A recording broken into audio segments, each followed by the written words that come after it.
മുംബൈയിൽ നാളെ നമുക്ക് കാണാൻ കഴിയുക അലീന എല്ലാം തിരിച്ചറിയുകയാണ്, എല്ലാം മനസ്സിലാക്കുകയാണ് എന്ന് കാണാനായിട്ട് സാധിക്കും. എവിടേക്കാണ് പോകുന്നത് എന്ന രഹസ്യം ബാലചന്ദ്രൻ അലീനയോട് വെളിപ്പെടുത്തുകയാണ്.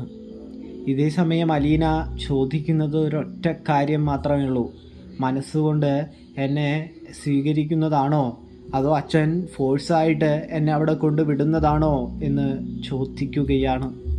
ഇതേ സമയം ബാലചന്ദ്രനാണെങ്കിൽ നടന്ന സംഭവങ്ങൾ ഓരോന്നായി എണ്ണി അലീനയ്ക്ക് മുൻപിൽ തുറന്നു പറയുകയാണ് എന്ന് കാണാനായിട്ട് സാധിക്കും. ഇതേ സമയം അലീനയാണെങ്കിൽ അത് വിശ്വസിക്കുന്നില്ല. അച്ഛൻ സത്യം തന്നെ പറയുന്നതാണോ? എന്നെ സ്വീകരിക്കാൻ അയാൾ തയ്യാറായോ, എൻ്റെ യഥാർത്ഥ അച്ഛൻ എന്ന് ചോദിക്കുകയാണ്. തീർച്ചയായും മോളെ, നിന്നെയല്ലാതെ പിന്നെ ആരെ സ്വീകരിക്കാനാണ്? അത് അദ്ദേഹം എടുത്ത തീരുമാനമാണ്. അതുകൊണ്ടാണ് നിന്നെ ഞാൻ അവിടെ കൊണ്ട് വിടുന്നത് എന്ന് പറയുന്നത് കാണാൻ സാധിക്കുന്നു. നീ അവിടെ സന്തോഷത്തോടെ ഒരു രാജകുമാരിയായിട്ട് ജീവിക്കുക തന്നെ ചെയ്യുമെന്നാണ് എൻ്റെ പ്രതീക്ഷ എന്നും ബാലചന്ദ്രൻ